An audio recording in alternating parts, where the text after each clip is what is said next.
कहानी की शुरुआत होती है एक लड़के से जिसका नाम है एरिल।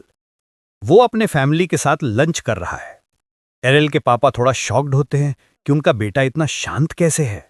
वो कहते हैं कि मुझे तो रात भर नींद नहीं आई, बस यही सोचते हुए कि एरिल को कौन सा हीरो क्लास मिलेगा।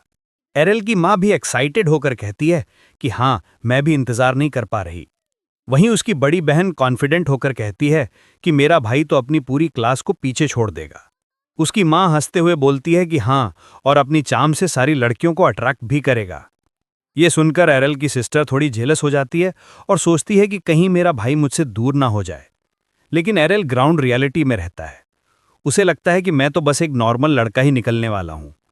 दरअसल एरिल की दुनिया में जब कोई बच्चा 10 साल का होता है तो उसे हीरो क्लास मिलती है। ये क्लास गॉड की तरफ से ब्लेसिंग होती है, जिससे बच्चे अलग अलग स्किल्स में स्पेशलाइज कर सकते हैं। फिर आता है ब्लेसिंग सेरेमनी का दिन। सारे बच्चे स्कूल में इकट्ठा होते हैं। एक प्रीस्ट सबसे पहले एक लड़के को बुलाता है, उसका माथा छूता है और लड़के को सामने फायर और हैमर्स की इमेज दिखती है, मतलब उसे ब्लैकस्मिथ का क्लास मिला।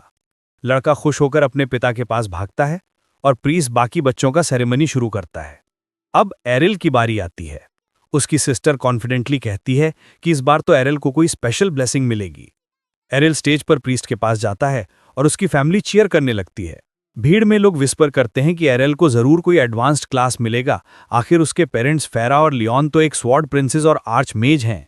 एरिल आंखें बंद करता है और फोकस करने की कोशिश करता है, लेकिन उसे कुछ भी दिखाई नहीं देता। प्रीस्ट हैरान रह जाता है और अनाउंस करता है कि एरिल एक रेयर केस है, उसे कोई क्लास नहीं मिला, वो क्लासलेस हीरो है। ये सुनते ही एरिल की फैमिली का एक्साइटमेंट टूट जाता है। सबको लगता है जैसे उनके साथ धोखा हो गया हो और अब एरिल का फ्यूचर बर्बाद हो गया है। अगले दिन एरिल नॉर्मल स्वॉर्ड्समैनशिप प्रैक्टिस करने लगता है। उसके पेरेंट्स उसे समझाते हैं कि हम तुम्हें घर से कभी नहीं निकालेंगे। एरिल कामली कहता है कि मुझे कोई प्रॉब्लम नहीं है, बस मैं घर पर फ्री बैठकर बोझ नहीं बनना चाहता। उसकी सिस्टर भी प्रॉमिस करती है कि वो हमेशा उसके साथ खड़ी रहेगी। अपने परिवार को इतना चिंतित देखकर एरिल उन्हें याद दिलाता है कि मैं तो हमेशा से माँ के साथ स्वॉर्ड्समैनशिप की प्रैक्टिस करता आया हूँ। क्लासलेस होने के बावजूद मैं काम का साबित हो सकता हूँ। लेकिन एरिल को लगता है कि उसकी माँ एक ऑफुल टीचर है, क्योंकि ट्रेनिंग के टाइम वो अपनी जबरदस्त ताकत से हर बार उसे उड़ा देती है। एरिल जब ये बात समझाता है तो उसकी माँ खुश हो जाती है कि उसका बेटा इतना समझदार है। वहीं उसके पापा सोचने लगते हैं कि शायद एरिल सच में कोई काम चला पाएगा। लेकिन जब फैमिली उस पर बहुत ज़्यादा प्यार जताने लगती है तो एरिल इरिटेट हो जाता है और ट्रेनिंग ग्राउंड की तरफ चला जाता है। ट्रेनिंग ग्राउंड में पहुंचकर वो देखता है कि दो स्वॉर्ड्समैन क्लास वाले लड़के आपस में डुअल कर रहे हैं। एरिल को देखकर वो दोनों पूछते हैं कि तू यहाँ बिना क्लास के क्या कर रहा है। एरिल कामली जवाब देता है कि मैं भी ट्रेनिंग करने आया हूँ, बस तुम्हारी तरह। लेकिन वो लड़के हंसकर कहते हैं कि हमें ट्रेनिंग करने की जरूरत नहीं है, हमारा क्लास अपने आप हमें स्ट्रांग बना देता है। हम तो बस मजे के लिए प्रैक्टिस कर रहे हैं। फिर वो एरिल को अपना स्किल दिखाने के लिए फिर से स्पार करना शुरू करते हैं। एरिल ध्यान से उनकी लड़ाई देखता है और नोटिस करता है कि उनकी मूवमेंट्स कितनी स्मूथ हैं, सिर्फ स्वॉर्ड्समैन क्लास की वजह से। तभी वो उनसे फाइट करने की डिमांड करता है। एक लड़का हंसकर कहता है कि बिना क्लास वाला हमें चैलेंज कर रहा है, कितनी हिम्मत है इसमें। लेकिन एरिल कॉन्फिडेंटली बोलता है कि मुझे क्लास की जरूरत ही नहीं। इंसल्टेड महसूस करके लड़का एरिल का चैलेंज एक्सेप्ट कर लेता है और उसे सबक सिखाने का सोचता है। लेकिन फाइट शुरू करने से पहले वो पूछता है कि तेरे पास अभी भी प्रोटेक्शन ब्लेसिंग तो है ना? ये ब्लेसिंग हर बच्चे को जन्म के समय मिलती है, जो डैमेज से सेफ करती है। एरिल सिर हिलाकर कंफर्म करता है और कहता है कि चिंता मत कर, मैं मरूंगा नहीं, चल शुरू कर। लड़का गुस्से में आकर तलवार से वार करता है, लेकिन एरिल बड़ी आसानी से रोक देता है। लड़का शॉक हो जाता है। एरिल अगले वार को डॉच करता है और उसकी तलवार रोककर उसे लॉक कर देता है। उसके साथी को लगता है कि एरिल बस खेल रहा है और कहता है कि अब फिनिश कर इसको, लेकिन लड़का मानता है कि ये इतना आसान नहीं है। जैसे जैसे फाइट आगे बढ़ती है, लड़के को समझ आता है कि वो अकेले एरिल को नहीं हरा सकता, इसलिए वो चीटिंग करता है और अपने साथी को भी बुला लेता है। दूसरा लड़का पीछे से एरिल पर जंप करता है, लेकिन एरिल उसकी मूव सेंस कर लेता है और डॉज कर जाता है। दोनों लड़के आपस में लड़ने लगते हैं और एरिल समझ जाता है कि उनका क्लास टीम वर्क सिखाता ही नहीं। तभी वो मौका देखकर दोनों पर हमला कर देता है। लड़की उसको आते देख पाते हैं, लेकिन अचानक एरिल उनकी नजरों से गायब हो जाता है। अगले ही पल वो उसे जोर का पंच मारता है और वो लड़का बेहोश होकर गिर पड़ता है। उसका साथी एरिल पर रश करता है, लेकिन अपने ही दोस्त पर फिसल जाता है। एरिल को मौका मिल जाता है और वो उसे भी आसानी से गिरा देता है। दोनों लड़के जमीन पर पड़े होते हैं और एरिल शांतिपूर्वक अनाउंस करता है कि मैं जीत गया। लेकिन वो लड़के गुस्से में कहते हैं कि तूने हम पर अटैक किया जब हम रेडी नहीं थे, ये चीटिंग है। फिर वो रीमैच की मांग करते हैं। एरल तुरंत मान जाता है, लेकिन तभी पीछे से एक रेड हेड लड़का आकर सबको वार्न करता है कि बैटलफील्ड पर ऐसे चीप एक्सक्यूजेस काम नहीं आते। वो गुस्से में कहता है कि तुम दोनों ने तो पूरे स्वॉर्ड्समैन नाम को बदनाम कर दिया। दोनों लड़के उसे रिप्लाई करने की कोशिश करते हैं, लेकिन उनमें से एक दूसरे को रोकता है और याद दिलाता है कि इस रेड हेड लड़के के पास हाई स्टेटस है। तभी वो लड़का एरल के पास आता है और पूछता है, क्या तुम स्वॉर्ड प्रिंसेस फेराह के बेटे हो? जब एरल सिर हिलाकर यस कहता है तो रेड हेड लड़का उसकी माँ से सीखे हुए स्वॉर्ड्समैनशिप की तारीफ करता है, लेकिन तुरंत ही अपनी तलवार उसकी तरफ पॉइंट करके चैलेंज करता है। लेकिन याद रख, जिन दो लड़कों को तूने गिराया वो तो बस इनएक्सपीरियंस बच्चे थे, अब असली फाइट मेरे साथ होगी। वो प्राउडली अनाउंस करता है कि मैं तुझे दिखाऊंगा कि स्वॉर्ड्समैन क्लास की असली ताकत क्या होती है। पास खड़े दोनों लड़के विस्पर करते हैं कि क्या ये विलेज सिक्योरिटी कैप्टन एवन का बेटा है, और रेड हेड लड़का कंफर्म कर देता है। एरल को याद आता है कि उसके पिता अक्सर उसकी माँ को मॉन्स्टर्स हट करने के लिए बुलाते थे। एरल उस लड़के को देखता है और सोचता है कि ये क्यूट सा लड़का अपने कठोर दिखने वाले पिता जैसा कैसे बनेगा। लेकिन तभी लड़के के शोल्डर्स कांपने लगते हैं और वो अपने पिता की तारीफ करने लगता है कि वो कितने पावरफुल स्वॉर्ड्समैन और वाइज मेंटोर हैं। फिर गुस्से में बोलता है कि ये कितना अनफेयर है कि इतनी क्वालिटीज होने के बावजूद तुम्हारी माँ ने उनसे विलेज के स्ट्रॉन्गेस्ट स्वॉर्ड्समैन का टाइटल छीन लिया। उसकी जेलसी देखकर एरल समझ जाता है कि ये लड़का उसकी माँ से नफरत के कारण उस पर गुस्सा निकाल रहा है। एरल खुलकर कह देता है और ये सुनकर रेड हेड थोड़ा शर्मिंदा हो जाता है, लेकिन पूछता है, क्या तुझे भी लगता है कि तेरी माँ स्ट्रॉन्गेस्ट है? एरल काम होकर जवाब देता है, हाँ, मेरी माँ विलेज की सबसे स्ट्रॉन्ग इंसान है। ये सुनकर लड़का गुस्से में कहता है, मैंने अपने पिता से बेस्ट स्वॉर्ड्समैन टैलेंट इनहेरिट किया है। आज मैं तुझे हराकर साबित कर दूंगा कि मेरी फैमिली सुपीरियर है। फिर थोड़ा शांत होकर प्राउडली बताता है कि मैंने तो 1 साल पहले ही स्वॉर्ड्समैन क्लास गेन कर लिया था और तब से अपने पिता के अंडर लगातार ट्रेनिंग कर रहा हूं। वो कॉन्फिडेंटली कहता है कि अब मेरी हार नामुमकिन है, लेकिन एरल भी कामली रिप्लाई करता है, मैंने भी अपनी पावरफुल माँ से गाइडेंस लिया है, मैं भी हारने वाला नहीं हूं। दोनों अपनी तलवारें उठाते हैं और फाइट शुरू होती है। पहला वार रेड हेड करता है, लेकिन एरल उसे बचाव करके जवाबी हमला करता है। उनकी लड़ाई तेज और जोरदार हो जाती है। दोनों लड़कों की आंखें फटी रह जाती हैं ये देखकर कि एरल क्लासलेस होते हुए भी रेड हेड का सामना कर रहा है।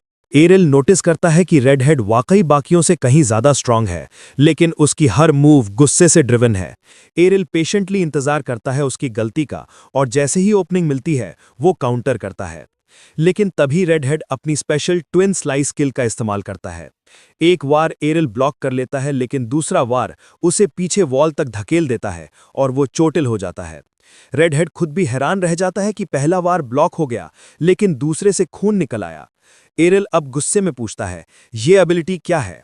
रेड हेड प्राउडली बताता है, ये स्वॉर्ड्समैन क्लास की स्पेशल स्किल है, क्लासलेस लोग इसे ब्लॉक नहीं कर सकते। लेकिन एरल हार मानने से इनकार करता है। वो सोचता है कि प्रैक्टिस से मैं इस स्किल को भी ब्लॉक करना सीख सकता हूँ। उसकी ये रेजिलियंस देखकर रेड हेड भी उसकी तारीफ करता है। कुछ दिन बाद का सीन, एरल देर तक सोया हुआ होता है और उसकी सिस्टर उसे उठाने आती है। वो उसे मजाक में किस करके उठाने की कोशिश करती है, लेकिन एरल अचानक उठ जाता है और अपनी हेड से उसे पुश कर देता है।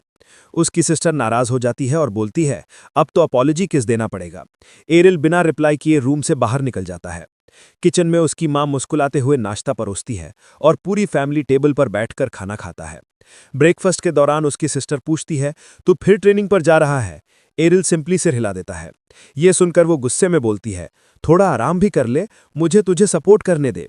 लेकिन एरल उसे इग्नोर करके उठ जाता है और बाहर चला जाता है। उसकी सिस्टर सोचती रह जाती है कि ये रोज ट्रेनिंग पर क्यों जा रहा है, जब से वो उस लड़ाई से पिट कर लौटा है। फेरा अपनी बेटी को समझाती है कि एरल ठीक रहेगा। फिर वो उसे बाहर ले जाती है और एक बड़ा सा चेस्ट खोलती है जिसमें ढेर सारी टूटी हुई तलवारें रखी होती हैं। वो बताती है कि ये सब एरल की पिछले कुछ दिनों की नॉन स्टॉप ट्रेनिंग का नतीजा है। एरल की सिस्टर हैरान रह जाती है, लेकिन फेरा को खुशी होती है कि उसका बेटा दूसरों से लड़कर इंस्पायर्ड हुआ है। ये देखकर उसकी सिस्टर भी मोटिवेट हो जाती है, लेकिन उसके मन में एक और विश होती है। वो चाहती है कि एक ऐसी दुनिया बने जहां क्लासलेस लोग भी डिस्क्रिमिनेशन का शिकार ना हों। फेरा मुस्कुराती है और बेटी की इस नोबल सोच की तारीफ करती है। इसी बीच फॉरेस्ट में एरल एक ट्री के ट्रेनिंग टारगेट पर वार कर रहा होता है। फिर वो पीछे हटकर पूरी ताकत से ट्विन स्लाइस अनलीश करता है, बिल्कुल वैसे ही जैसे उस रेडहेड ने किया था। एरल अपने पावर से खुश हो जाता है और सोचता है कि रेडहेड से पिटना वाकई वर्थ इट था। लेकिन तभी पास की झाड़ियों से एक गॉब्लिन चुपके से अटैक करने आता है। एरिल तुरंत पलटता है और उसी ट्विन स्लाइस से उसे खत्म कर देता है। वो खुश होता है कि स्किल कितनी पावरफुल है, लेकिन तभी पीछे से एक भयानक रोर सुनाई देता है। एक ह्यूज मॉन्स्टर उसकी तरफ आ रहा होता है। एरिल सिक्योरिटी को रिपोर्ट करने के लिए मुड़ने ही वाला होता है कि अचानक एक चीख सुनाई देती है। आवाज जानी पहचानी लगती है। एरिल सोचता है कि अगर मैं सिक्योरिटी बुलाने गया तो तब तक ये इंसान मर जाएगा। वो अपनी तलवार कसकर पकड़ता है और फॉरेस्ट में दौड़ जाता है, खुद से कहता हुआ, मैं ठीक रहूंगा। बुशेस के पीछे से झांककर वो देखता है कि वही रेडहेड लड़का एक कॉर्नर में फंसा है, उसका हाथ खून से भरा हुआ है और सामने खड़ा है एक जायंट हॉबगॉब्लिन होता है। एरिल समझ जाता है कि रेडहेड भी उसकी तरह प्रैक्टिस कर रहा था और छोटे गॉब्लिन्स को हराने से ये लीडर हॉबगॉब्लिन अट्रैक्ट हो गया। हॉबगॉब्लिन जैसे ही फिनिशिंग ब्लो देने के लिए हथियार उठाता है, एरिल डीप ब्रेथ लेता है और पीछे से परफेक्ट एंगल पर हमला करता है। अगले ही सेकंड में उसकी तलवार का ट्विन स्लाइस हॉबगॉब्लिन को गिरा देता है। मॉन्स्टर के गिरते ही एरिल रियलाइज करता है कि उसने आखिरकार टेक्निक को मास्टर कर लिया है। रेडहेड उठने की कोशिश करता है, लेकिन लड़खड़ाकर एरिल की बाहों में गिर जाता है। एरिल नोटिस करता है कि उसका प्रोटेक्शन ब्लेसिंग भी टूट चुका है। वो पूछता है कि तेरे पास होली वाटर है, लेकिन लड़के की नजर अपनी टूटी हुई बॉटल पर जाती है। एरिल तुरंत अपना होली वाटर ऑफर करता है। लड़का उसे पीते ही हील हो जाता है, लेकिन थोड़ा एनॉयड भी होता है कि एरिल इतना स्ट्रांग कैसे हो गया। फिर भी वो उसका शुक्रिया अदा करता है और पूछता है कि ये पावरफुल स्किल्स कैसे सीखी। एरिल कामली कहता है ये बस ट्विन स्लाइस है, लेकिन रेडहेड इंसिस्ट करता है कि क्लासलेस लोग स्पेशल स्किल सीख ही नहीं सकते। एरिल समझाता है कि मैंने बस प्रैक्टिस को लिमिट तक पुश किया, हर बार स्लाइस का टाइमिंग और एडजस्ट किया, और सबसे बड़ा रिसोर्स तू ही था। तेरी वजह से मैं ये स्किल सीख पाया, क्योंकि तूने बार बार मुझ पर इस्तेमाल किया था। रेडहेड शॉक्ड रह जाता है और एरिल प्राउडली कहता है कि मैंने ये स्किल तुझे रीमैच में हराने के लिए ही सीखी है। ये सुनकर रेडहेड इम्प्रेस्ड होकर उसका चैलेंज एक्सेप्ट कर लेता है। एरिल पूछता है, पक्का रेडी है? रेडहेड कामली जवाब देता है, तूने मेरी जान बचाई और मुझे हील किया, रीमैच तो मेरा फर्ज है। एरिल थोड़ा सरप्राइज होता है कि वो फेवर्स रीपे करना जानता है, लेकिन रेडहेड इंसल्टेड फील करता है। दोनों अपनी तलवारें उठाते हैं और इस बार एक साथ ट्विन स्लाइस से डुएल शुरू करते हैं। लड़ाई इंटेंस होती है। रेडहेड शॉक हो जाता है जब एरिल उसकी दोनों स्लाइसेस ब्लॉक कर देता है। अगले ही पल एरिल उसे एक सरप्राइज तीसरा वार मारता है। कंफ्यूज्ड रेडहेड पूछता है, ये क्या था? एरिल कामली रिप्लाई करता है, मैंने ट्विन स्लाइस में थर्ड स्लाइस ऐड कर दिया। रेडहेड चौंक कर कहता है, लेकिन इसका नाम तो ट्विन स्लाइस है। एरिल मुस्कुराकर कहता है, क्लासलेस होने का फायदा यही है, मुझे प्री डिफाइंड स्किल्स नहीं मिली, मैं अपनी टेक्निक को जैसा चाहूं वैसा मोल्ड कर सकता हूं। एरिल रेडहेड को बताता है कि यह पहली बार था जब उसने सक्सेसफुली तीसरा स्ट्राइक किया है। यह सुनकर रेडहेड और ज्यादा फ्रस्ट्रेटेड हो जाता है। उसे लगता है कि एक सोर्ड्समैन को कभी किसी से हारना नहीं चाहिए। एरिल कामली कहता है कि वो अगले मैच में फिर साबित कर देगा। दोनों अपनी तलवारें उठाते हैं और रेडहेड खुद को शांत करता है। सोचता है कि उसकी स्पीड एरिल से ज्यादा है। जैसे ही दोनों एक साथ ट्विन स्लाइस करते हैं, रेडहेड एरिल के थर्ड स्लाइस पर नजर रखता है, लेकिन तीसरे वार की स्पीड इतनी ज्यादा होती है कि ब्लॉक करने के बावजूद वो जमीन पर गिर जाता है। एरिल अपनी तलवार उसकी तरफ तान कर कहता है, ये रिजल्ट एक्सपेक्टेड ही था। रेडहेड गुस्से में पूछता है, तेरा थर्ड स्ट्राइक इतना फास्ट कैसे है? एरिल मुस्कुराकर बताता है कि ये ट्रिक उसी से सीखी है। एरिल एक्सप्लेन करता है कि वो पहले 2 स्ट्राइक थोड़े स्लो करता है और पूरी ताकत तीसरे स्ट्राइक में लगाता है, ताकि अपोनेंट को अचानक सरप्राइज कर सके।